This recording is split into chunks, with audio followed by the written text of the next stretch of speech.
When making a big purchase, one of the things you don't want to have is buyer's remorse, and that's truly something that I'm not trying to experience now. How did you come to this, man? So remember in the last video, I was talking about selling my Datejust 41mm with the diamond dial, full stainless steel for a presidential, a 36mm, 1990s-ish, really good condition Rolex Day-Date. So based on my relationships, of course, this is with Daniel Jewelry Inc. They were able to loan me the piece just so I didn't have buyer remorse, do the actual comparison side by side, and I'm gonna be unboxing it with you guys, and we're gonna take a look at it together for the first time. Let's roll my fucking music so we can check out my possible new timepiece. We don't know.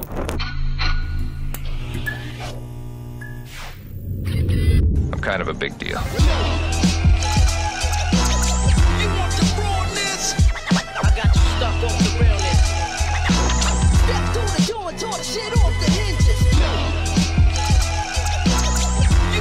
Listen, morning, my beautiful peoples, you know who it is. It's your boy, C to the U to the B to the A. Shout out to DJI, man. I mean, I've built a relationship with them over at least 7 years at this point. I have an amazing relationship with them. So based on that, I'm able to borrow this piece, take a look at it, do a side-by-side comparison to truly see if this is a move that I'm looking to make. Now, you guys gave me a lot of good insight and truly kept the same energy as when I mentioned it in the past. The Datejust 36mm is a legendary piece. A lot of reluctancy with a lot of people with the 36mm because of its small size.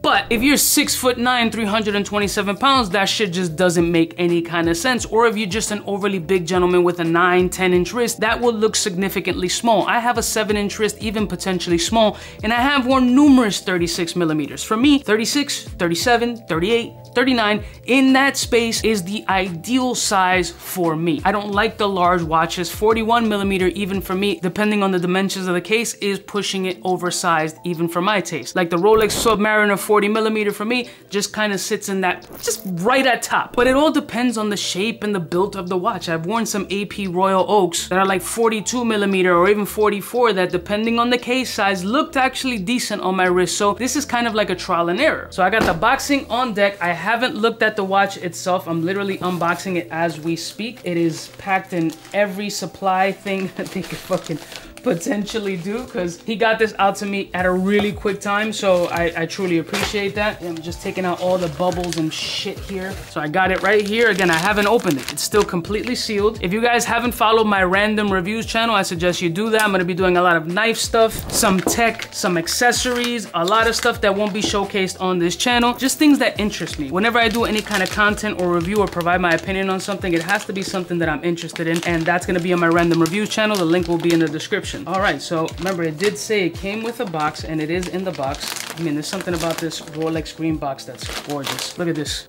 throwback vintagey style. Look how beautiful. It's a big box. I mean, this is old school energy, but it's a big piece, old school. Even the box is in really nice condition, and this just already makes me nostalgic. Now we're gonna be opening this joint together. I'm gonna put it on the table. I'm not gonna do it in front of the camera because it's a full gold piece. It's a good condition piece, allegedly, and I don't want this shit to fall down on the table, and then if you break it, you buy it. But I don't want you guys to miss out on the unboxing, so let's hit the above shot camera. Boom, because I really want you guys to be part of it, and we want to take a look at it together. So let's unbox the Rolex 36mm Day-Date in full 18 karat gold from the 1990s in apparently great condition. Bang! Damn, I mean, you could definitely tell that this is throwback vintagey. Look at this old school presentation of this Rolex. It doesn't have paper. Look, the old school pamphlets. Wow, there's no card with this joint, so it was box and watch only, but this screams old school. If you remember the movie Wall Street or like The Sopranos, this just screams that kind of era. Look at this, still got the tag on it. I mean, wow. This is a really beautiful piece. Really, really, really beautiful piece. Wrapped up nicely. All right, let me see if I could sneak this out real quick. I mean, this is definitely going to help me make the overall decision. Hang tags. Still has a decent sticker in the back. This is what's really like having me contemplating about this piece. Wow. Wow, wow, wow, wow, wow. Tags still on deck. Bro, the sticker, like you never see these on a Day-Date. Let me take off the bezel protector. Oof. Wow. Remember, 36mm is going to look a lot larger on camera, but in my hand, wow, man, what a beautiful piece. Isn't it gorgeous? Such nice condition considering the age of this piece. Look at this band. Look at the band. Like, this is what it was about. Look at the band on this thing.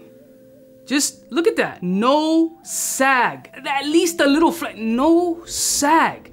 Still has evidence of sticker in the back. And this piece just screams classic, beauty, elegance, dress. You feel the weight on this joint. There's nothing that says classier, intellectual, money, status than a Rolex Presidential. The Presidential bracelet just hits absolutely different. I need to get my jewelry tray to put this thing down. 12 seconds later. And the only reason I'm putting that piece down is to take off the Submariner 40mm no date versus 36mm. You can see an obvious size difference, but they're also two legendary styles that no matter what part of the universe that you're in, they're automatically known as a Rolex, one of the most popular brands in the world. So I don't know if it's fully linked. I think it's supposed to be 12 links, so it's definitely gonna fit me big. Most of them do, but just to give you an idea, nice clasp. Just to give you an idea of what a 36mm looks on my wrist, you see what I'm saying? It don't look like just a 36mm on mine. Let's do the above shot. See what I'm telling you about a 36mm on my wrist looks like somebody else's 40 or 38 or 39. Doesn't necessarily look small on mine, and it feels substantial on the wrist. It's an absolutely beautiful piece. Now I know that this piece is only for dressy occasions, but honestly the Submariner satisfies the daily wear bug if this is the one that I want to wear daily, but I do have other watch pieces for daily use. I was looking for a dressier watch. I was looking for a watch to command some sort of attention, or at least to complement the dressier outfit that I'm in, and I feel like this is definitely up there with that compliment grabbing factor. Like, it's a gorgeous piece. Like, it is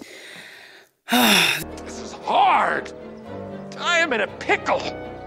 This is making it easy/difficult to really make this selection, because it's really calling my name, and it's kind of a quintessential piece that any gentleman should have in their collection once they feel that they've earned it. So which one speaks more to you guys? As far as a dressy watch, I'm not looking for versatility. I'm talking about a pure dress watch, not necessarily investment, but a beautiful timepiece. Let me know in the comments below. Should I just keep my date just 41, or should I just go full-blown Prezi as the date watch that should be in my collection? I love y'all mother suckers from the heart. Don't forget to like, share, and subscribe. And if I don't get this piece, it might be up for grabs. I'll see y'all just next time. You know who it is, biggest in the game. Smooch. Hey, for all the chicks that got dead in the penthouse suite on top of my mom's crib. It's nonsense, you never get in. It's nonsense that you would think that you would